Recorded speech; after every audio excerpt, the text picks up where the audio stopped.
जय हिंद student, welcome to Sonu army classes YouTube platform. Student, आज की क्लास में हम एएमसी नर्सिंग असिस्टेंट का कंप्लीट पेपर सॉल्व करने वाले हैं, जो कि 10 मार्च 2024 को हुआ। अभी रिसेंट पेपर जो 2024 में मार्च में हुआ है, 10 मार्च को एएमसी का रिलेशन वाला भर्ती जो है एएमसी की, उसका कंप्लीट पेपर आज हम सॉल्व करने वाले हैं। तो जो एएमसी वाले बच्चे हैं, जो रिलेशन वाले बच्चे हैं, जिनकी एग्जाम 2025 मार्च में आने वाली है, वो इस पेपर को जरूर सॉल्व करें और अपनी एनालिसिस करें कि आपकी तैयारी कितने लेवल तक हो चुकी है और कितनी आपको और ज़्यादा तैयारी करने की ज़रूरत है। तो इस पेपर को कंप्लीटली मेरे साथ साथ सॉल्व करते जाइएगा और अपनी तैयारी का आकलन करते जाइएगा। चलिए तो स्टार्ट कर लेते हैं इस पेपर को। ठीक है, तो पहला जीके का सेक्शन, 10 क्वेश्चन आपको भी पूछे जाते हैं। एआरओ और एएमसी वाले बच्चों का जो पेपर का पैटर्न होता है बिल्कुल सेम टू सेम है, सिलेबस बिल्कुल सेम टू सेम है, बस सिलेक्शन का थोड़ा सा तरीका चेंज होता है, बाकी सब सेम होता है। 10 क्वेश्चन आपको भी, एआरओ वाले बच्चों को भी पूछे जाते हैं जीके से, 15 बायोलॉजी से, 15 केमिस्ट्री से, 5 फिजिक्स और 5 मैथ से पूछे जाते हैं।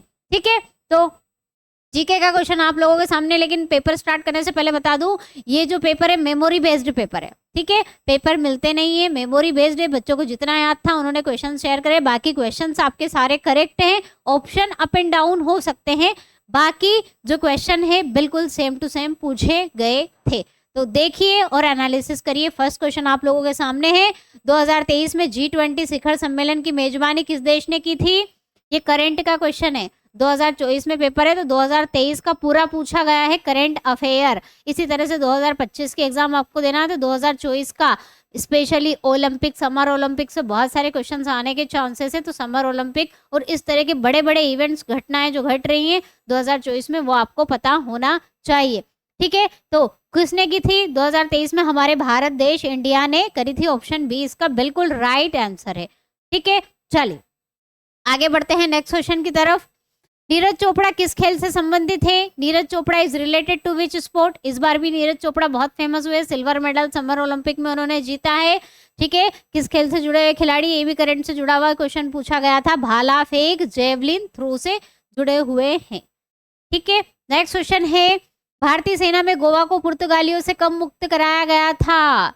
तो गोवा मुक्ति आंदोलन चलाया गया था हमारी इंडियन आर्मी के द्वारा, और आर्मी ने गोवा को 1961 में मुक्त कराया था, जिसे हम गोवा मुक्ति दिवस के रूप में भी मनाते हैं। क्वेश्चन अगर ये भी पूछे कि गोवा मुक्ति दिवस कब मनाया जाता है, तो भी 1961 में गोवा को मुक्ति दिलाई थी, उस उपलक्ष्य में गोवा मुक्ति दिवस मनाया जाता है। ठीक है, चलो नेक्स्ट क्वेश्चन है, 2022 में भारतीय नौसेना को कौन सा स्वदेशी विमान वाहक सौंपा गया था? ठीक है, तो डिफेंस से रिलेटेड क्वेश्चन आते हैं। डिफेंस में क्वेश्चन यहाँ पर नेवी से पूछ लिया गया था कि हमारे भारत का एयरक्राफ्ट कौन सा सौंपा गया था? तो कौन सा सौंपा गया था? INS विक्रांत। नरेंद्र मोदी जी के कार्यकाल में ही ये सौंपा गया था। ठीक है, नेक्स्ट क्वेश्चन की तरफ बढ़ते हैं। HTTP का पूर्ण रूप क्या है? तो एब्रीवेशन और टर्मिनोलॉजीज पढ़ना है। जीके में आपको देख रखा है सिलेबस में, जो सिलेबस में दिया है वही पूछा जाता है, उसको अच्छे से आपको करना है। तो HTTP का फुल फॉर्म, सभी नेट चलाते होंगे, गूगल पे सर्च करते होंगे, तो साइड में सबसे ऊपर जो टैब होता है उसमें लिखा होता है HTTP, that means hyper text transfer protocol. ये होता है इंटरनेट प्रोटोकॉल है, फाइल को सेंड करने के लिए ओवर द इंटरनेट। चलिए नेक्स्ट है, सर्वोच्च वीरता पुरस्कार पाने वाले प्रथम व्यक्ति कौन थे? Who was the first person to get highest gallantry award? वीरता के क्षेत्र में दिया जाने वाला सर्वोच्च पुरस्कार कौन सा है? PVC, परमवीर चक्र, जो किसे मिला था सबसे पहले? जी बिल्कुल, मेजर सोमनाथ शर्मा को दिया गया था। ठीक है, PVC के बारे में थोड़ी सी जानकारी आपको होना चाहिए। अवार्ड्स जो है, ऑनर्स एंड अवार्ड्स आपके सिलेबस में दिए, वहां से क्वेश्चन आते हैं। PVC परमवीर चक्र है, सबसे हाईएस्ट हमारा वीरता के क्षेत्र में दिया जाने वाला पुरस्कार है। स्थापना 1950, जब हमारा संविधान लागू हुआ था। हाईएस्ट मिलिट्री अवार्ड है इंडिया में ब्रेवरी के लिए, अगर लड़ाई के क्षेत्र में, युद्ध के क्षेत्र में अच्छा प्रदर्शन किया जाता है तो PVC दिया जाता है। फर्स्ट अवार्ड सोमनाथ शर्मा को दिया गया था, कुमाऊं रेजिमेंट के थे, 1947 में मरणोपरांत दिया गया था। ये पूरी जानकारी होना चाहिए, सिर्फ नाम से काम नहीं चलेगा। ठीक है, चलो आगे बढ़ते हैं। निम्नलिखित में से किसे भारतीय परमाणु कार्यक्रम का जनक माना जाता है? परमाणु कार्यक्रम से जुड़े हुए एक ही साइंटिस्ट का नाम आता है और उनके ही नाम पर क्या बना है? Bhabha atomic centre. बिल्कुल, डॉक्टर होमी जहांगीर भाभा। चलिए नेक्स्ट क्वेश्चन की तरफ बढ़ते हैं। अंतर्राष्ट्रीय न्यायालय कहाँ पर स्थित है? इंटरनेशनल कोर्ट ऑफ जस्टिस, जिसे हम आईसीजे कहते हैं। ठीक है, तो हमारी जो यूएनओ है, यूएनओ को जो इंपॉर्टेंट पार्ट्स है सभी के हेडक्वार्टर न्यूयॉर्क में है, एक को छोड़ के, आईसीजे को छोड़कर, इंटरनेशनल कोर्ट ऑफ जस्टिस को छोड़कर कहाँ पर है? हेग में है। हेग, और अगर हेग ना दे और नीदरलैंड दे दे तो भी करेक्ट होगा। हेग नीदरलैंड में, नीदरलैंड। ठीक है, चलिए ये पता होना चाहिए, यूएनओ इंटरनेशनल ऑर्गेनाइजेशन से क्वेश्चन आपके बनते हैं। नेक्स्ट है, आगे बढ़ने से पहले हेडक्वार्टर नीदरलैंड, हेग में, किसका? आईसीजे का है, शंघाई का, और ऐसी बड़ी बड़ी हमारी ऑर्गेनाइजेशन है जिनके आपको नाम पता होना चाहिए इंडिया लेवल और इंटरनेशनल लेवल पर। नेक्स्ट है एफएम का फुल फॉर्म। देखो, टर्मिनोलॉजी, एब्रीवेशन, फुल फॉर्म सब कुछ पूछा जाता है। एफएम का मतलब क्या है? फिजिक्स का शब्द है ये एफएम, वो रेडियो सुनने वाला नहीं है। Frequency modulation, frequency modulation FM, I think वो एफएम भी इसी के ही कंसेप्ट पर काम करता हो। नेक्स्ट है शतरंज विश्व कप 2023 किसने जीता था? देखो मैंने कहा करंट के बहुत से क्वेश्चन पूछे जाते हैं। 2023 में जो शतरंज का विश्व कप हुआ था, तो ध्यान रखिए, ओलंपिक, समर ओलंपिक 2024 बहुत इंपॉर्टेंट है, क्वेश्चन आ सकते हैं यहाँ से, बता रही हूँ, पढ़ लेना। चेस वर्ल्ड कप 2023 वाज वोन बाय, किसके द्वारा जीता गया था? मैग्नस कार्लसन के द्वारा जीता गया था। नेक्स्ट, यहाँ पर आपके जीके के 10 क्वेश्चन कंप्लीट हो जाते हैं।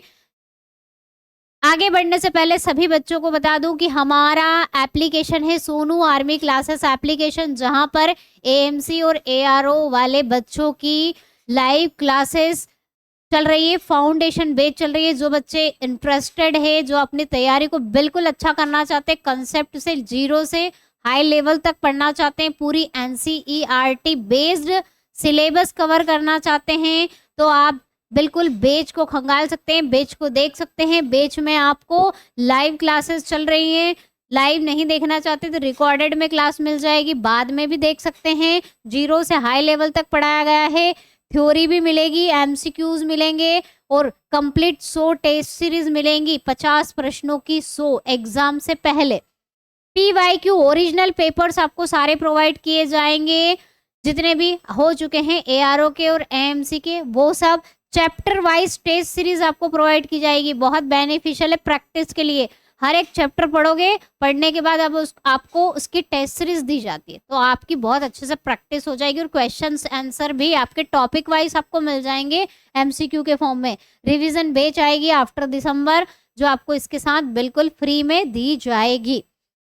8000 एमसीक्यूज हैं आपके चैप्टर वाइज टेस्ट सीरीज को मिला के, सारे क्वेश्चन 8000 एमसीक्यूज हैं आपके नर्सिंग असिस्टेंट के लिए। जीके, आपका बायोलॉजी, केमिस्ट्री, मैथ सबको मिला के, और वैलिडिटी आपकी रहने वाली है एग्जाम तक, दैट मीन्स 30 मई तक वैलिडिटी इसकी रहने वाली, और बाइलिंगुअल है, दोनों भाषाओं में है, हिंदी और इंग्लिश। बिल्कुल अफोर्डेबल बैच है आपको। अगर आप 499 में ये बैच ज्वाइन करना चाहते हैं, जिसका प्राइस है 499, इसके लिए आपको कूपन कोड यूज करना होगा AMC 499। ये आपको 499 में बिल्कुल रिजनेबल में सारी चीजें, आपको बुक की भी जरूरत ना पड़ेगी, सारी चीजें एक साथ 499 में आपको मिल जाएगी। इसके लिए आपको कूपन कोड पे करने से पहले AMC 499 टाइप करना होगा। इसके अलावा अगर आपको फिर भी डाउट है और कुछ क्वेरी करना बैच से रिलेटेड, तो हमारा डिस्प्ले हो रहा व्हाट्सएप नंबर, इस पर आप क्वेरी कर सकते हैं। चलिए नेक्स्ट क्वेश्चन की तरफ बढ़ते हैं। केमिस्ट्री के आपको 15 क्वेश्चन पूछे जाते हैं, इंपॉर्टेंट है। किस रसायन को रसायनों का राजा कहा जाता है? Which chemical is known as king of chemical? कौन सा कंपाउंड, केमिकल, तो रसायनों का राजा हम किसको बोलते हैं? H2SO4 को। सल्फ्यूरिक एसिड जिसे हम कहते हैं, ठीक है, हाइड्रोक्लोरिक एसिड HCl होता है, ये आपका H2SO4 सल्फ्यूरिक एसिड है, ये आपका नाइट्रिक एसिड HNO3 है, और ये फास्फोरिक एसिड H3PO4।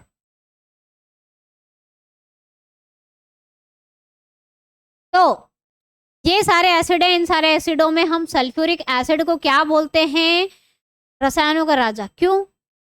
जबकि हाईएस्ट जो सबसे स्ट्रॉन्ग वाला एसिड है वो तो हाइड्रोक्लोरिक एसिड है, लेकिन फिर भी हम H2SO4 को क्यों बोलते हैं? क्योंकि इससे हम बहुत सारे कंपाउंड बना लेते हैं। ये हर जगह यूज में आता है, कंपाउंड बनाने में, यौगिकों को बनाने में, इसलिए इसको रसायनों का राजा कहा जाता है। ठीक है, चलिए नेक्स्ट क्वेश्चन की तरफ बढ़ते हैं, फटाफट से सोल्व करिए। अल्कोहल और पानी के मिश्रण को अलग किया जा सकता है, किसके द्वारा हम अलग करेंगे? फटाफट से सभी अपने आंसर टिक करो। क्या होगा इसका आंसर? चलिए, तो क्या होगा इसका आंसर? अल्कोहल और पानी के मिश्रण को किसके द्वारा अलग किया जाता है? Mixture of alcohol water can be separated by, देखो दो लिक्विड है, दो लिक्विड को हमें सेपरेट करना होता है, अलग करना होता है, तो हम डिस्टिलेशन यूज करते हैं। तो अल्कोहल और पानी का क्वथनांक बिल्कुल अलग अलग है, तो गर्म करेंगे तो पहले अल्कोहल निकल जाएगा, फिर पानी निकल जाएगा, क्योंकि दोनों के क्वथनांकों में बॉइलिंग पॉइंट में डिफरेंस है। तो हम जब भी बॉइलिंग पॉइंट क्वथनांकों में अंतर होता है तो क्या यूज करते हैं? आसवन, फ्रैक्शनल डिस्टिलेशन यूज करते हैं। पूरा अगर कंप्लीट में बात करूँ तो जैसे पेट्रोलियम से केरोसिन पेट्रोल निकालते हैं, फ्रैक्शनल डिस्टिलेशन करते हैं, प्रभाज्य आसवन करते हैं। इस तरह से हम अल्कोहल और पानी को भी अलग कर सकते हैं। नेक्स्ट है, चुंबकीय क्वांटम संख्या निर्दिष्ट करती है। The magnetic quantum number specify, क्या बताती है? किसके बारे में जानकारी देती है? कक्षकों के आकार के बारे में n, प्रमुख प्रिंसिपल क्वांटम संख्या, एजीमुथल आकृतियों L आकृति के बारे में जानकारी देती है। ठीक है, अभिविन्यास ओरिएंटेशन के बारे में कौन जानकारी देता है? कौन देता है? चुंबकीय क्वांटम संख्या, मैग्नेटिक क्वांटम संख्या जिसको हम बोलते हैं। चलिए नेक्स्ट क्वेश्चन है, किसका उपयोग गैसों के दबाव को मापने के लिए किया जाता है? Which is use to measure the pressure of the gases. Hygrometer, इससे आर्द्रता मापी जाती है। फेदोमीटर से समुद्र की गहराई मापी जाती है। वर्नियर कैलिपर से किसी का व्यास, डायमीटर या डेप्थ नापना हो, किसी पाइप की या किसी सिलेंडर की, तो हम वर्नियर कैलिपर्स यूज करते हैं। तो मैनोमीटर, लास्ट ऑप्शन हमारे पास मैनोमीटर बचा, इसी का यूज करना है। नेक्स्ट क्वेश्चन है, हॉर्न सिल्वर का रासायनिक नाम क्या है? The chemical name of horn silver, किसको बोलते हैं? Horn silver. कॉमन नेम, सभी कंपाउंड्स के यौगिकों के कॉमन नेम, केमिकल फॉर्मूला और रासायनिक नाम आपको पता होना चाहिए। जैसे प्लास्टर ऑफ पेरिस क्या होता है, जिप्सम क्या होता है, फॉर्मूला और रासायनिक नाम। विरंजक चूर्ण जिसे हम बोलते हैं वो क्या होता है? Calcium hypochloride, oxychloride. इसी तरह से आपको सबके नाम पता होना चाहिए। तो हॉर्न सिल्वर किसको बोलते हैं? AgCl2 को। ये क्या है? हॉर्न सिल्वर है। ठीक है, किसको कहा जाता है? सिल्वर क्लोराइड को। Option A is the right answer. ठीक है, नेक्स्ट है, अमलगम क्या है? अमलगम सभी जानते होंगे, पारा के साथ अन्य धातुओं का मिश्रण होता है, मिश्र धातु है। ठीक है, पारा और किसी अन्य धातु की मिश्र धातु। Option D is the right answer. ठीक है, अब पारे के साथ टीन हो सकता है, दूसरी कोई सी मेटल हो सकती है, वो चेंज कर सकते हैं, उसे हम बोलते हैं अमलगम। पारा फिक्स होना चाहिए, पारा दैट मीन्स मर्क्यूरी फिक्स होना चाहिए, मेटल आप चेंज कर सकते हो, जिंक, टिन यूज कर सकते हो। नेक्स्ट है, आवर्त सारणी में ऊर्ध्वाधर को क्या कहा जाता है? वर्टिकल कॉलम को क्या कहते हैं? बहुत इजी क्वेश्चन, वर्टिकल कॉलम। देखो कोई कोई से क्वेश्चन इजी भी मिलेंगे, पेपर में टफ भी मिलते हैं, इजी क्वेश्चन भी मिलते हैं। ये वर्टिकल ऊर्ध्वाधर कॉलम, इनको हम क्या बोलते हैं? ग्रुप, वर्ग, क्या कहते हैं? ग्रुप। और जो हमारे हॉरिजॉन्टल वाले होते हैं उन्हें हम पीरियड कहते हैं, आवर्त कहते हैं, सभी जानते होंगे। तो राइट आंसर क्या हुआ? ग्रुप्स यानी कि वर्ग। पीरियड का मतलब होता है आवर्त। रोज यानी कि जो लाइन होगी, क्षैतिज रेखा, क्षैतिज रो, लाइन, सीरीज, श्रृंखला। ठीक है, तो क्या आंसर हुआ हमारा? वर्ग, groups. Option B is the right answer. चलिए आगे बढ़ते हैं नेक्स्ट क्वेश्चन की तरफ। बेंजीन के ओजोनीकरण से क्या प्राप्त होता है? What is obtained from the ozonization of the benzene? Glycol, malonic acid, benzic ozonide या बेंजीन ओजोनाइड? फॉर्मल्डिहाइड। ठीक है, फॉर्मल्डिहाइड, फॉर्मल्डिहाइड क्या मिलता है? तो देखो ओजोनाइजेशन का यूज क्या करते हैं, किस लिए करते हैं? ये एल्कीन, एल्कीन में आप पढ़ोगे, यानी कि ऑर्गेनिक केमिस्ट्री में एल्कीन पढ़ते हैं। एल्कीन के अंदर आती है ओजोनाइजेशन की अभिक्रिया, जिसमें हम ओजोन की रिएक्शन कराते हैं किसके साथ? एल्कीन के साथ। किसके साथ? एल्कीन, जिसमें डबल बॉन्ड होते हैं, सभी जानते होंगे। एल्कीन की रिएक्शन हम ओजोन से कराते हैं जिंक और वाटर की प्रेजेंस में, कैटलिस्ट की प्रेजेंस में। तो हमें क्या मिलता है? क्या मिलता है हमें? तो हमें जो आउटपुट मिलता है, एल्कीन में डबल बॉन्ड होते हैं, तो यहाँ पर डबल बॉन्ड का क्लीवेज हो जाता है और ऑक्सीजन जुड़ जाती है। ठीक है, जैसे कि मैं आपको अगर एक एग्जाम्पल बताऊं, CH3 double bond CH, single bond CH, double bond CH,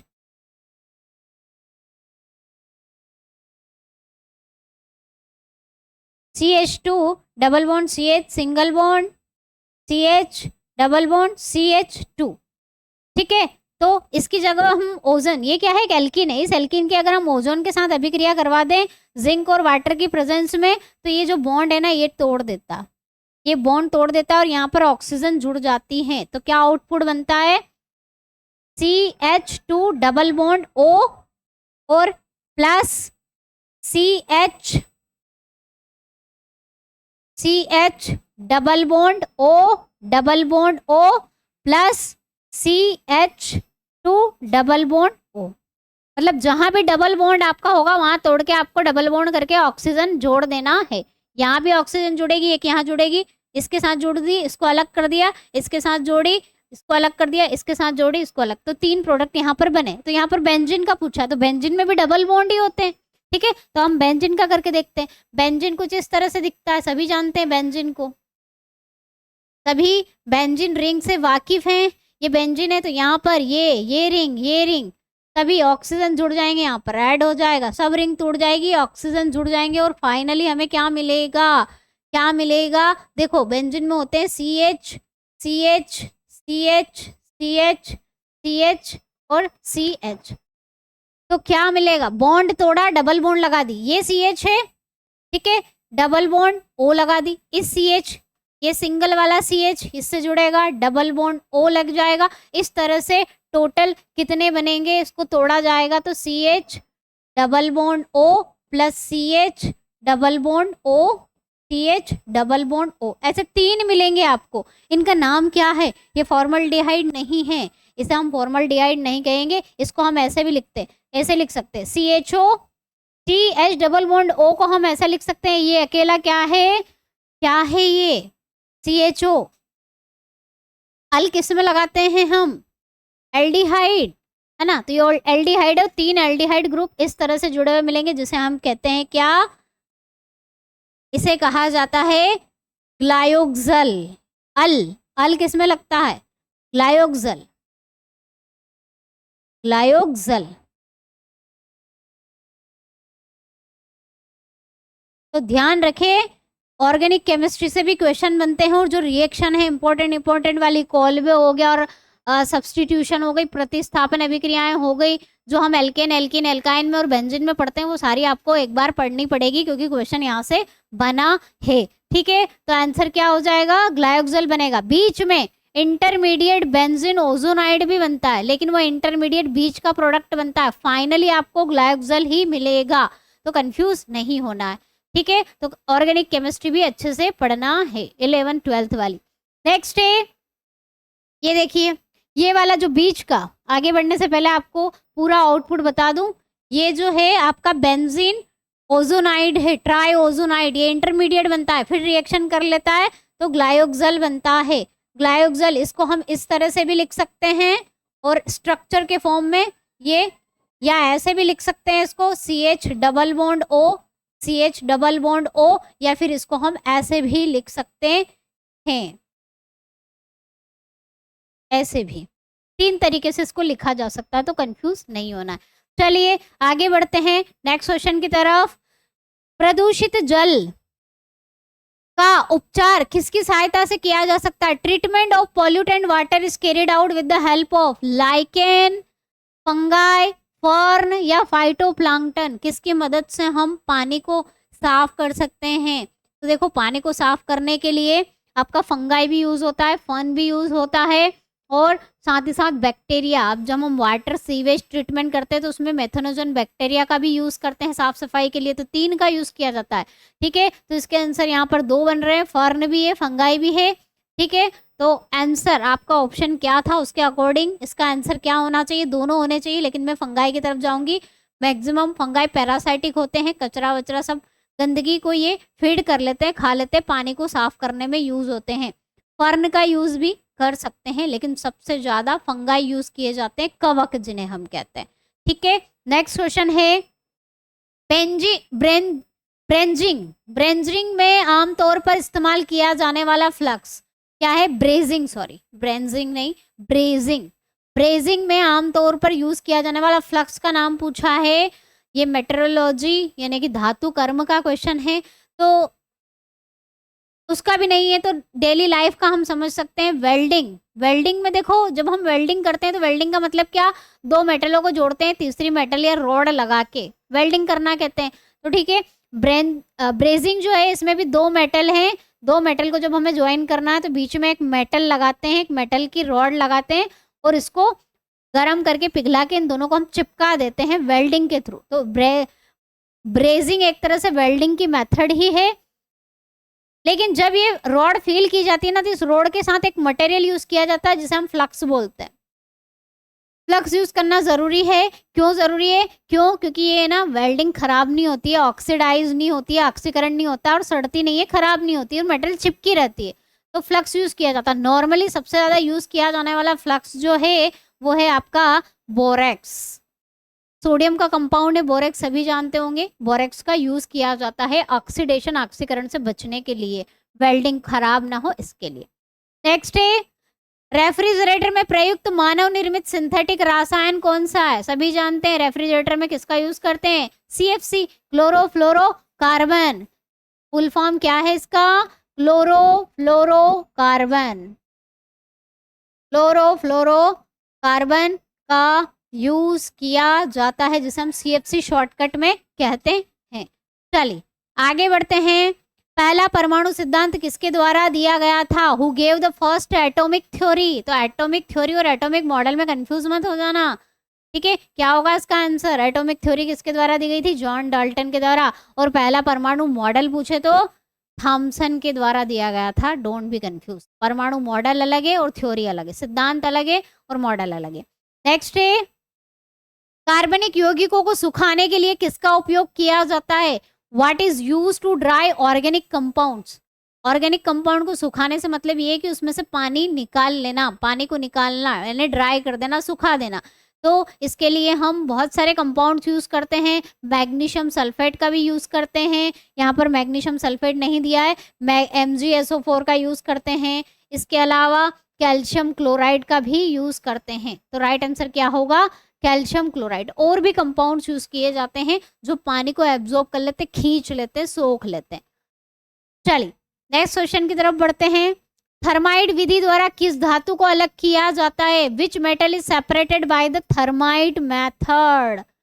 thermite method से कौन सी धातु को अलग किया जाता है? थर्माइट मेथड क्या होती है? फटाफट से इसका आंसर करें सभी बच्चे।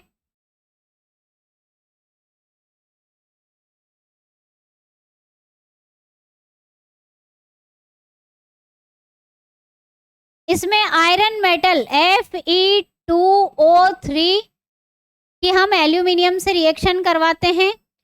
एल्यूमिनियम से जब रिएक्शन करती है तो विस्थापन हो जाता है, Al2O3 बन जाता है और आयरन बिल्कुल अलग हो जाता है। आयरन बिल्कुल मॉल्टन फॉर्म में, लिक्विड फॉर्म में अलग हो जाता है। तो इस मेथड में क्वेश्चन अगर ऐसा पूछा गया कि कौन अलग हो जाता है, तो आयरन बिल्कुल अलग हो गया, सेपरेट हो गया एल्यूमिनियम। और अगर क्वेश्चन आपसे पूछे कि हम आयरन को हटाने के लिए या फिर थर्माइट विधि में हम किस धातु का उपयोग करते हैं डिस्प्लेसमेंट के लिए, मेटल को हटाने के लिए किसका उपयोग किया जाता है, तो एल्यूमिनियम पे टिक करना।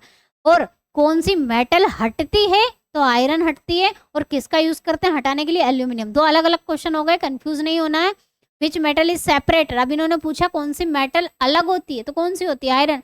कौन सी मेटल का उपयोग करते हैं अलग करने के लिए, तो एल्यूमिनियम आंसर होगा। तो कंफ्यूज नहीं होना, iron is the right answer इस क्वेश्चन के अकॉर्डिंग। अगर क्वेश्चन ऐसा होता कि कौन सी धातु का उपयोग करेंगे हटाने के लिए, तो एल्यूमिनियम आंसर हो। चलिए आगे बढ़ते हैं नेक्स्ट क्वेश्चन की तरफ। अनुमापन में किस सूचक का प्रयोग किया जाता है? Which indicator is used in titration. किसका उपयोग करते हैं? अब यहाँ पर टाइट्रेशन का मतलब क्या? अम्ल का टाइट्रेशन करना है, अम्ल अलग करना, अम्ल को पहचानना या क्षार को पहचानना टाइट्रेशन कहलाता है। ठीक है, अब यहाँ पर पीएच इंडिकेटर का हम यूज नहीं करते क्योंकि ये यूनिवर्सल इंडिकेटर है। अम्ल और क्षार को डिस्ट्रीब्यूट करने में इसको प्रॉब्लम होती है या फिर हम इसको यूज नहीं कर सकते। यूनिवर्सल का यूज नहीं किया जाता टाइट्रेशन में, या तो मिथाइल ऑरेंज या फिनोफ्थिलीन इनका यूज करते हैं, वो किसी ऑप्शन में है नहीं।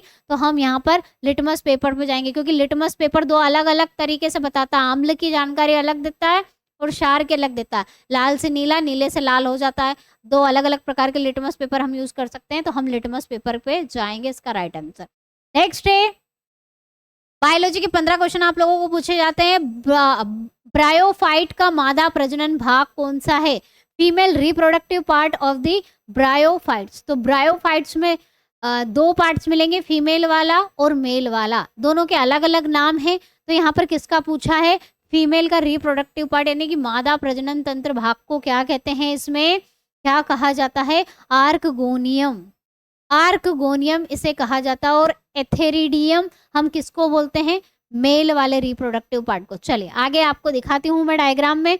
ये है किसका? ब्रायोफाइटा। ब्रायोफाइटा सभी जानते होंगे, जिसमें ट्रू रूट्स नहीं होती है, स्टेम नहीं होते, ट्रू सच्ची जड़ें, सच्चा तना नहीं होता है, ना फूल आते हैं ना फल आते हैं। ठीक है, ये सब अनावृत बीजी जो क्रिप्टोग्राफ्स हैं जिनमें जड़ नहीं होती, फूल नहीं होते, उसमें आते हैं। ब्रायोफाइटा, टेरिडोफाइटा, थैलोफाइटा, 3 कैटेगरी वाले पौधे आते हैं, आपने पढ़ा होगा। तो इसका जो पार्ट है फीमेल वाला, ये देखो, इसे हम बोलेंगे आर्किगोनियल, ये वाला। और ये है क्या? स्पर्म। स्पर्म जहां पर बनता है मेल रिप्रोडक्टिव पार्ट, ठीक है, जिसे हम एंथ्रीडियल कहते हैं। तो आर्किगोनियल और एंथ्रीडियल दो पार्ट होते हैं, ये फीमेल और ये वाला मेल होता है। ठीक है, चलिए नेक्स्ट क्वेश्चन जो है, मानव शरीर में कौन सी किडनी सबसे नीचे स्थित होती है? तो हमारी जो किडनी है दोनों बराबर लेवल में नहीं है। पीछे की साइड में हाथ रखो, यहाँ पर 2 किडनियां होती हैं। तो इधर वाली किडनी हमारी नीचे होती है और इधर वाली थोड़ी सी ऊपर होती है। क्यों? क्योंकि इधर हमारा लीवर आ जाता है। एड्रिनल ग्लैंड मत लिख देना, एड्रिनल ग्लैंड तो दोनों पर होता है। एड्रिनल ग्लैंड के कारण बहुत सारे बच्चे सोचते हैं कि एड्रिनल ग्रंथि आ जाती है उससे दब जाती है। दोनों पर होती है, तो दोनों क्यों नहीं दबती? क्या होगा आंसर? अगर रीजन पूछे तो लीवर आ जाता है एक साइड में हमारा। इस वजह से इधर वाली, इधर कौन सी साइड होती है? ये कौन सी साइड होती है? राइट साइड वाली, है ना। दाई बाई में कंफ्यूज मत होना। राइट किडनी अपनी साइड से मत देखो, मेरी साइड से देखो। ये वाला राइट हैंड है, राइट साइड में। हम बॉडी को ऐसे नहीं देखते, ऐसे करके देखते हैं। ये वाला राइट पोर्शन होता है हमारी बॉडी में और ये लेफ्ट होता है, तो कंफ्यूज नहीं होना है। चलिए डायग्राम आपको दिखा दिया जाए। ये राइट वाली किडनी है, ये थोड़ी सी नीचे होती है क्योंकि इसके ऊपर, इसके इधर की साइड में हमारा क्या आ जाता है? लीवर आ जाता है, इस वजह से दब जाती है थोड़ी सी। ठीक है, चलो आगे बढ़े। जीवों के स्वरूप एवं संरचना का अध्ययन क्या कहलाता है? Study of form and structure. Biomolecules, यहाँ पर बायोमॉलिक्यूल्स, इसको करेक्ट कर लेना।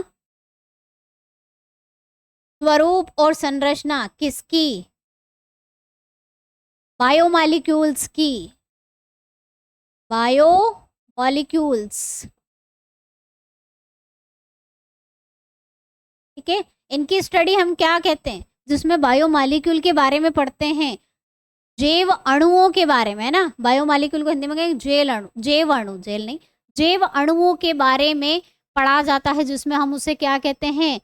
Molecular biology. सेल बायोलॉजी में तो सेल के बारे में बात होगी, माइक्रो बायोलॉजी में सूक्ष्म जीवों के बारे में बात होगी, माइक्रोब्स के बारे में, फिजियोलॉजी शरीर में आंतरिक कार्य फंक्शन समझाना हो तो फिजियोलॉजी पढ़ेंगे। तो राइट आंसर क्या होगा? Molecular biology. Option A is the right answer, molecular biology इसका आंसर होगा। नेक्स्ट है, जिसमें मूत्राशय नहीं पाया जाता, urinary bladder is not found in. तो हमने तो अभी तक पढ़ा है कि यूरिनरी ब्लैडर बर्ड्स में नहीं होता है, एवीज में। ठीक है, बर्ड्स जिन्हें हम एवीज भी कहते हैं, पक्षियों में क्या यूरिनरी ब्लैडर नहीं होता है, ठीक है।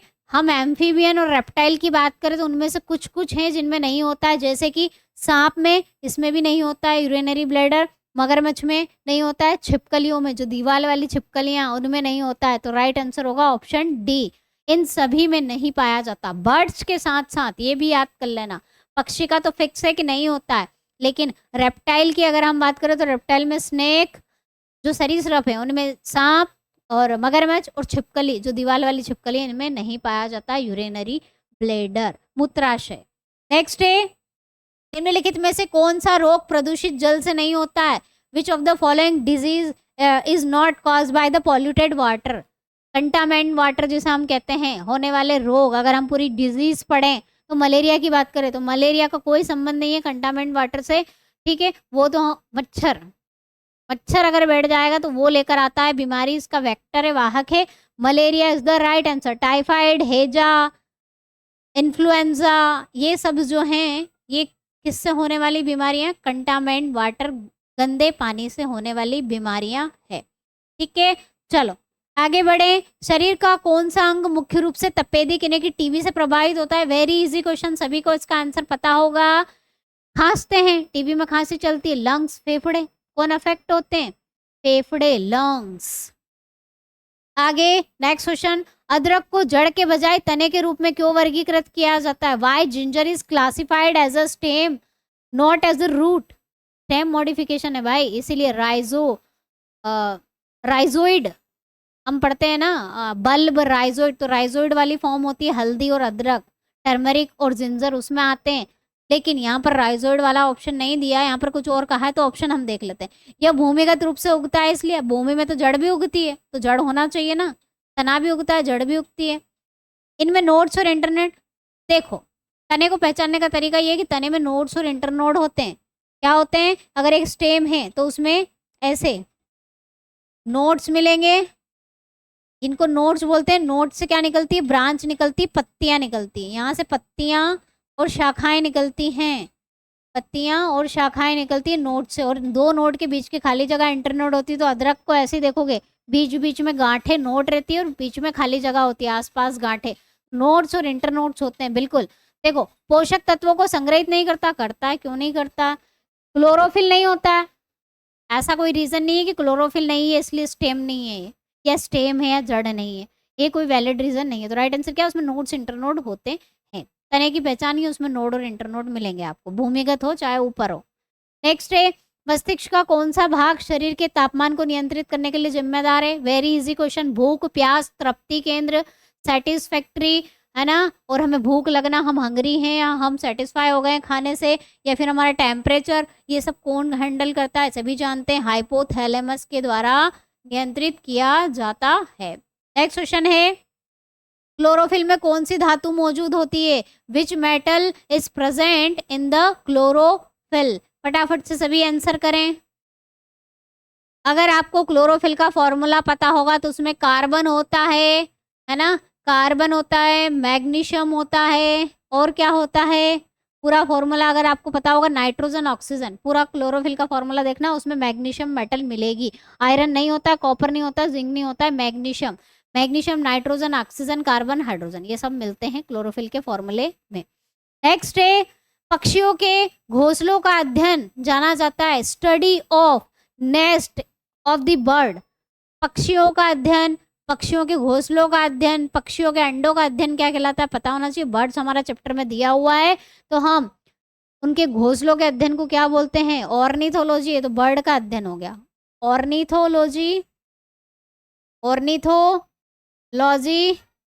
ऊलॉगी, ये अंडों का अध्ययन हो जाएगा, ऊलॉगी, ऊलॉजी, नेस्टिंग बायोलॉजी या नीडोलॉजी, तो क्या कहेंगे, नीडोलॉजी, घोंसलों का अध्ययन कहलाता है। चलिए, पेनिसिलिन की खोज किसने की थी, बहुत कॉमन क्वेश्चन है, हु डिस्कवर पेनिसिलिन, पेनिसिलिन किसके द्वारा खोजी गई थी, एंटीबायोटिक है जो अलेक्जेंडर फ्लेमिंग के द्वारा, रॉबर्ट कोच और हुक, ये सब सेल से जुड़े हुए हैं, सेल न्यूक्लियस, इसकी खोज इनके द्वारा की गई थी, न्यूक्लियस की खोज की गई थी। नेक्स्ट है, उड़ने वाला एकमात्र स्तनपायी कौन सा है? Which is the only flying mammal? उड़ने वाला स्तनधारी, तो स्तनधारी में उड़ता कौन है? बेट, यानी कि चमगादड़। Option A is the right answer. गिलहरी नहीं उड़ती है ना। शुगर ग्लाइडर नहीं है, ये मैमल की कैटेगरी में नहीं आते, उड़ते तो हैं पर मैमल की कैटेगरी में नहीं आते। नेक्स्ट है, मनुष्य और पौधों के बीच के रिश्ते को क्या कहते हैं? What is the relationship between the human and the plant? क्या बोलोगे? दोनों एक दूसरे पर डिपेंड है, हम भी पौधों पर निर्भर है, पौधे हम पर भी निर्भर है किसी ना किसी तरीके से। ठीक है, तो जब ऐसी निर्भरता हो तो उसे हम क्या कहते हैं? ऐसी डिपेंडेंसी को क्या कहते हैं? सिम्बायोसिस, सहजीवी संबंध। तो सहजीवी संबंध में तो दोनों एक दूसरे के साथ रहते हैं और एक दूसरे को फायदा देते हैं, जैसे कि लाइकेन एग्जाम्पल है कवक और शैवाल का। शैवाल भी कवक के लिए काम करता है और कवक भी शैवाल के लिए काम करता है, लेकिन दोनों एक साथ रहते हैं, वो उसे बोलते हैं सिम्बायोटिक। तो सिम्बायोटिक में कौन सा वाला सहजीवी संबंध है हमारा? म्यूचुअलिज्म, पारस्परिकता या पैरासाइटिज्म? पैरासाइटिज्म परजीविता का मतलब तो ये है कि दोनों में से एक फायदा लेता है और दूसरे को नुकसान। तो हम ऐसा तो नहीं कर रहे हैं कि पौधे से फायदा ही ले रहे हैं उसको नुकसान पहुंचा रहे हैं, करते हैं लेकिन एक्चुअली में ऐसा नहीं है। सहभोजिता, कमेंसलिज्म। कमेंसलिज्म का मतलब ये है कि एक जो है एक को फायदा होता है, दूसरे को ना तो फायदा होगा ना ही नुकसान होगा। इसका एग्जाम्पल अगर मैं आपको बताऊं सहभोजिता का, एक मेंढक जो ट्री मेंढक होते हैं, ट्री फ्रॉग होते हैं जो पेड़ पर रहते हैं, तो वो पेड़ को कोई फायदा नहीं देते और ना ही नुकसान पहुंचाते हैं, लेकिन पेड़ से फायदा जरूर ले लेते हैं।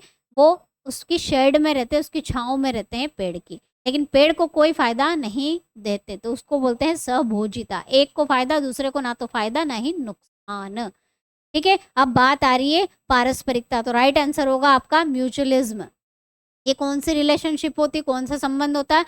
दोनों एक दूसरे के साथ भी नहीं रहते हैं, है ना। अब हम पेड़ पे तो रहेंगे नहीं, अलग अलग ही रहेंगे, लेकिन एक दूसरे की मदद करते हैं। जैसे कि हम कार्बन डाइऑक्साइड छोड़ते हैं, है ना, CO2 हम निकालते हैं, पौधे उसको ग्रहण करते हैं और बदले में हमें ऑक्सीजन देते हैं। तो हम एक दूसरे के ऊपर डिपेंड हुए हैं या नहीं हुए? पौधे से हम खाना लेते हैं, ठीक है, बदले में पौधे को क्या देते हैं? मिट्टी की क्वालिटी बढ़ाते हैं, खाद बीज देते हैं, तो पौधा पनपता है। तो इस तरह से इसे कहा जाता है पारस्परिकता, म्यूचुअलिज्म। ठीक है, चलिए नेक्स्ट है, कोशिका के प्रोटीन कारखाने के रूप में किसे जाना जाता है? प्रोटीन फैक्ट्री, सभी जानते हैं, इंपॉर्टेंट क्वेश्चन है और very repetitive question. Ribosome new क्या है? कारखाना है प्रोटीन का। चलिए आगे बढ़े नेक्स्ट क्वेश्चन की तरफ। निसल बॉडीज क्या है? What are the Nissl bodies? Nissl bodies आपने शब्द कहाँ सुना होगा? आपने पढ़े होंगे न्यूरॉन सेल। तो न्यूरॉन सेल के अंदर, है ना, ऐसे गोल गोल गोल गोल छोटी अंडाकार संरचनाएं न्यूक्लियस के आसपास बिखरी पड़ी हुई आपने देखी होगी, जिसे निसल बॉडीज कहते हैं। तो क्या होती है वो? क्या है वो? एंडोप्लाज्मिक रेटिकुलम और राइबोसोम के समुच्चय गुच्छे होते हैं, प्रोटीन बनाने का काम करते हैं। Option B is the right answer. ये आपको इसके स्ट्रक्चर में देखने को मिलती है। निजल बॉडीज का ज्यादातर हमने कहाँ देखा है? न्यूरॉन वाली सेल में, तंत्रिका कोशिका में। नेक्स्ट है भौतिकी फिजिक्स के क्वेश्चन 5 पूछे जाते हैं। सोडियम लैंप किस प्रकार का स्पेक्ट्रम उत्सर्जित करता है? What type of spectrum does a sodium lamp emit? ठीक है, ये फिजिक्स का वेव लाइट वाला चैप्टर है। स्पेक्ट्रम कौन सा वाला रिलीज करता है, निकालता है? तो ये निकालता है उत्सर्जन वर्णक्रम, emission spectrum. Option B is the right answer. Next question है थोड़ा सा अच्छा हाई लेवल का टफ क्वेश्चन है। पेपर में 1 या 2 क्वेश्चन आपको हमेशा ऐसे देखने को मिलेंगे जो बहुत टफ होते हैं, नहीं तो 50 में से 50 आ जाते हैं, रहते ही हैं, हर पेपर में मिलेंगे। नेक्स्ट है 20 हर्ट्ज से कम या 20,000 हर्ट्ज से अधिक वाली आवृत्ति की ध्वनि तरंग हमको हम क्या बोलते हैं? तो 20 से नीचे होगी तो उसको हम क्या बोलते हैं? पराश्रव्य, दैट मीन्स इंफ्रासोनिक। और 20,000 हर्ट्ज से ऊपर गई तो उसे हम कहेंगे अल्ट्रासोनिक साउंड, अतिश्रव्य पराश्रव्य तरंगे। Option C is the right answer. Infrasonic 20 से नीचे, 20 से ऊपर वाली क्या होंगी? अल्ट्रा साउंड या अल्ट्रासोनिक जिसे। नेक्स्ट है फेदोमीटर किसको मापने के लिए उपयोग किया जाने वाला उपकरण है? Fathometer is an instrument used to measure. Fathometer से हम क्या नापते हैं? समुद्र की गहराई। Option B is the right answer. ठीक है, चलिए आगे बढ़ते हैं नेक्स्ट क्वेश्चन की तरफ। इंद्रधनुष के निर्माण में प्रकाश की कौन कौन सी घटनाएं शामिल होती हैं? तो एक घटना नहीं, तीन तीन घटनाएं शामिल होती हैं। कौन कौन सी? अपवर्तन, टोटल इंटरनल रिफ्लेक्शन, पूर्ण आंतरिक परावर्तन और वर्ण विक्षेपण। अपवर्तन, विक्षेपण और पूर्ण आंतरिक परावर्तन। कौन सा ऑप्शन फिट बैठ रहा है?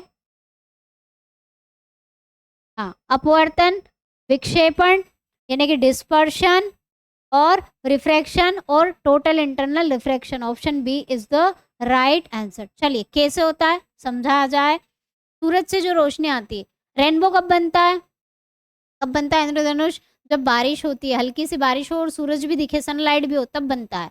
तो बारिश की बूंदों में सनलाइट एंटर कर जाती है और यहाँ से देखो क्या हुआ, ये ऐसी जा रही थी लेकिन क्या हो गई, इस बूंद में प्रवेश करने के बाद बैंड हो जाती है, यानी कि अपने मार्ग को बदल देती थोड़ा सा नॉर्मल की तरफ, नॉर्मल से दूर हट जाना, झुक जाना, हम उसे क्या कहते हैं?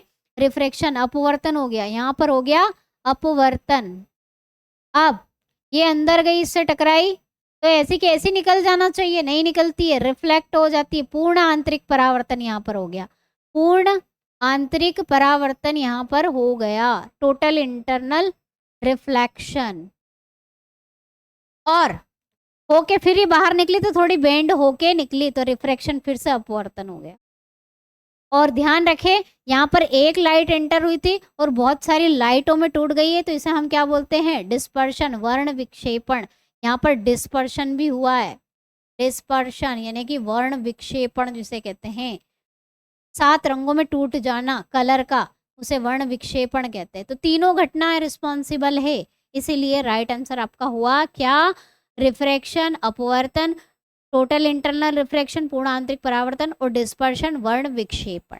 ओके, चलिए भूकंप का अध्ययन क्या कहलाता है? तो भूकंप किससे मापते हैं? Seismograph, seismology. बिल्कुल इजी क्वेश्चन, सिस्मोलॉजी कहा जाता है। ठीक है, इस तरह से इसको आपको याद रखना है। नेक्स्ट है मैथ्स का क्वेश्चन, 5 पूछे जाते हैं। एक टंकी को 4 घंटे में भर सकता है ए को एक टंकी भरने में कितने? 4 घंटे लगते हैं। 4 घंटे लगे उसको, 4 आवर्स। तो 1 घंटे में कितनी टंकी भरेगा वो? 1/4। ठीक है, बी को एक टंकी को 8 घंटे में खाली कर सकता है, मतलब बी को खाली करना है, खाली करना है, एम्प्टी करना है, उसके लिए उसको 8 घंटे लगते हैं। तो 1 घंटे में कितनी टंकी खाली हो जाएगी? 1 घंटे की बात करें तो 1/8। और दोनों मिलाकर काम कर रहे हैं कि एक तो भर रहा है और एक खाली कर रहा है, तो हम जोड़ देते हैं, है ना, हम क्या कर देते हैं? जोड़ देते हैं। लेकिन यहाँ पर एक भरता है जब, तो उसे प्लस लेते हैं, और एक खाली करता है तो उसे हम माइनस में लिखते हैं, तो 1/8। इसका एलसीएम लेंगे तो क्या आंसर आएगा? फटाफट से एलसीएम लो और बताओ क्या आ रहा है? 8 - 4, 8 × 4 नहीं भी लेना, डायरेक्टली ऐसे भी सोल्व कर सकते हो। 4 8 4, 1/8। तो दोनों मिलकर 1/8 घंटे में टंकी को भर देंगे। तो कितना टाइम लगेगा उसको भरने में? 8 घंटे। उसका उल्टा कर दो, क्या है राइट आंसर? 8 घंटे लगेंगे, पूरी भर जाएगी 8 घंटे में। एक भरेगा और एक खाली करेगा, तब भी 8 घंटे लगेंगे इसको भरने में। चलिए आगे बढ़ते हैं नेक्स्ट क्वेश्चन की तरफ। शादी के समय पति अपनी पत्नी से 7 साल बड़ा था, उनकी शादी के 1 साल बाद उनकी उम्र का अनुपात इतना हो गया, विवाह के समय पति की आयु बताओ। तो हम मान लेते हैं पति की आयु x है, हस्बैंड को हम h से डिनोट कर लेते हैं, पति को जिसकी उम्र कितनी है? x वर्ष है। अब इन्होंने क्या कहा कि जब उनकी शादी हुई थी तो पति अपनी पत्नी से 7 साल बड़ा, मतलब जो पति की आयु है उसमें से 7 घटा दो तो किसकी आयु आ जाएगी? वाइफ की आ जाएगी, है ना। इससे 7 साल छोटी है, 7 साल बड़ा, तो इनडायरेक्टली हम ये बोल सकते हैं। आप ये बोल रहे हैं कि 1 साल के बाद, उनकी शादी के 1 साल बाद उनकी उम्र का अनुपात क्या हो जाता है? तो 1 साल बाद की उम्र अगर हम लिखें, 1 साल बाद पति की उम्र कितनी हो जाएगी? x + 1। और पत्नी की उम्र कितनी हो जाएगी? x - 3 और +1 जोड़ दो, कितनी हो जाएगी? x + 1 और ये हो जाएगी x - 6। तो इन्होंने कहा कि अनुपात 4:3 है, इसका और इसका अनुपात दे के रखा है x + 1 1 साल बाद वाली, x - 6 का अनुपात दे के रखा है 4:3। तो x का मान यानी कि पति की उम्र आपको बताना है। क्रॉस मल्टीप्लाई कर दो फटाफट से, ये हो जाएगा 3x + 3, इधर गुणा करेंगे, इसका इधर करेंगे, 4x 6 चौक 24 - 24, ये इधर ले जाएंगे तो x बचेगा, इसको इधर ले जाएंगे तो 3 + 24 25 26 27, तो x कितना आया 27। तो पति की उम्र कितनी थी 27 साल। Option D is the right answer. ठीक है, ये इजी है। नेक्स्ट है, एक आदमी 10 किलोमीटर प्रति घंटे की गति से चल रहा है, हर किलोमीटर के बाद वो 5 मिनट आराम करता है, तो 5 किलोमीटर की दूरी तय करने में उसे कितना समय लगेगा। तो हमें यहाँ पर क्या क्या दे के रखा है, स्पीड दे के रखी है। स्पीड क्या होती है, दूरी बटा समय, डिस्टेंस अपॉन टाइम, दूरी बटा समय, है ना। तो स्पीड दे के रखी है 10, दूरी हमने मान ली 1 किलोमीटर चल रहा है, और टाइम 1 किलोमीटर चलने में कितना टाइम लगता है वो हम यहाँ से निकाल लेते हैं। कितना लगेगा, टी का मान कितना लगेगा आएगा, यहाँ पर कितना है 10 किलोमीटर प्रति घंटा, हम मिनट में निकाल लेंगे क्योंकि हमें आंसर मिनट में चाहिए, तो टाइम को मिनट में कन्वर्ट करना पड़ेगा। यहाँ पर और में है तो हम इसको मिनट में कन्वर्ट करेंगे, तो 1 घंटे में कितने मिनट होते हैं 60 मिनट होते हैं, तो 1 मिनट में कितने घंटे हो जाएंगे 1/60 और उसका मान यहाँ रख देते हैं, तो 10 1 और ये हो जाएगा कितना t/60 मिनट, यहाँ पर आपका मिनट में आ जाएगा आंसर। सॉरी, यहाँ पर हम 10 को 1 मिनट 10 हमारा घंटे में दिया ना, किलोमीटर प्रति और है, तो 10 जो है इसको हमें किस में कन्वर्ट करना पड़ेगा, मिनट में कन्वर्ट करना पड़ेगा। कैसे करेंगे, तो इसको यहाँ से हम टी का मान पहले निकाल लेते हैं फिर कन्वर्ट करेंगे। तो टी का मान आया हमारा कितना 1/10 घंटा ऑर्स। अब हमें घंटे को मिनट में कन्वर्ट करना है, तो 1 मिनट में कितने घंटे होते हैं, अब यहाँ घंटा है तो घंटे को हमें मिनट में कन्वर्ट करना है, तो ये कितना हो जाएगा 60/10, 6 मिनट लगते हैं। आई बात समझ में, मिनट में कन्वर्ट कर लिया मैंने, मेरा घंटे में टाइम आता है क्योंकि किलोमीटर प्रति घंटे में मेरी दूरी मेरी स्पीड देके रखी थी, चाल देके रखी थी। अब यहाँ पर टाइम मैंने मिनट में कन्वर्ट कर लिया। अब ये बोल रहे हैं कि हर 1 किलोमीटर के बाद 5 मिनट का ब्रेक लेगा और 5 किलोमीटर की उसको दूरी तय करनी, तो इसको हम देखते हैं। उसने करा क्या, 1 किलोमीटर चल लिया, फिर 5 मिनट का ब्रेक लिया, फिर 1 किलोमीटर चला, फिर 5 मिनट का ब्रेक ले लिया, फिर 1 किलोमीटर चला, फिर उसने 5 मिनट का ब्रेक ले लिया। कितने किलोमीटर हो गए, 1 2 3, फिर 1 किलोमीटर चलेगा 4, फिर 5 मिनट का ब्रेक लेगा और फिर 1 किलोमीटर चलेगा, ये हो गए 5 किलोमीटर। तो 5 किलोमीटर तो हो गए, लेकिन मिनट कितने उसने वेस्ट करे आराम करने में, 5 10 15 और 20, 20 मिनट्स। ठीक है, तो हम निकाल चुके हैं कि 1 किलोमीटर में, हमने अभी निकाला 1 किलोमीटर में वो कितना चलता है 60 मिनट चलता है, 60 मिनट में 1 किलोमीटर कवर करता है, तो 5 किलोमीटर में कितना करेगा 5 × 6 मिनट, सॉरी 60 नहीं 6 मिनट, तो 5 × 6 + 20, तो टोटल आपका टाइम यहाँ पर आ जाएगा। सॉल्व करेंगे तो 5 छक 30 + 20, तो कितना हो जाएगा टाइम आपका यहाँ पर 50 मिनट लगेंगे, उसको रुक रुक के चलेगा और 5 किलोमीटर की जो है डिस्टेंस को, दूरी को कवर करने में। तो राइट आंसर क्या होगा 50 minute. Option C is the right answer. चलिए आगे बढ़ते हैं नेक्स्ट क्वेश्चन की तरफ। एक कक्षा में लड़कियों की संख्या 44 है, जो छात्रों की कुल संख्या का 55% है।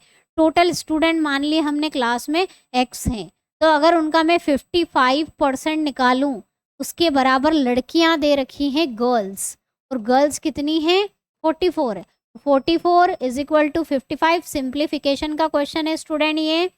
तो यहाँ से आपको टोटल स्टूडेंट्स मिल जाएंगे x, कितने मिलेंगे 11 × 4 = 44, 11 × 5 = 55, ठीक है, 5 दूना 10 20, 4 दूना 8, टोटल 80 स्टूडेंट आ गए। अब यहाँ पर बॉयज पूछा आई थिंक, है ना, लड़के कितने हैं, तो ये तो टोटल स्टूडेंट है। 80 में से लड़कियों की संख्या 44 माइनस कर दो, बॉयज आ जाएंगे, लड़के आ जाएंगे। कितने आएंगे? 6 6 7 8 36। कितने बॉयज हैं? 36। तो राइट आंसर क्या हुआ? Option A. तो बच्चों ये था हमारा एएमसी का जो अभी रिसेंट 2024 में पेपर हुआ। आप देख सकते हैं कितना अच्छा लेवल का पेपर है, और अच्छा ही एएमसी वाले बच्चों का जो पेपर होता है अच्छे लेवल का ही होता है। तो आप अपनी एनालिसिस कर चुके होंगे, तो अपनी तैयारी में लग जाइए। आपकी मार्च में एग्जाम है। अगर आप मेरे साथ ज्वाइन करना चाहते हैं, मेरे साथ जुड़ना चाहते हैं, अच्छे से कंसेप्ट वाइज सब कुछ पढ़ना चाहते हैं, सारा सिलेबस कवर करना चाहते हैं, तो फाउंडेशन बैच आपको सोनू आर्मी क्लासेस एप्लीकेशन पर मिल जाएगी। एप्लीकेशन जाइए, वहाँ पर free demo classes, free test series, हर एक चीज़ एक एक दो दो आपको फ्री मिलेगी। तो वहाँ पर डेमो क्लासेस देखो किस तरह से पढ़ाया जा रहा है। अगर आपको अच्छा लगता है तो आप ज्वाइन कर सकते हैं। मिलते हैं नेक्स्ट क्लास में, तब तक के लिए जय हिंद, जय भारत, वंदे मातरम।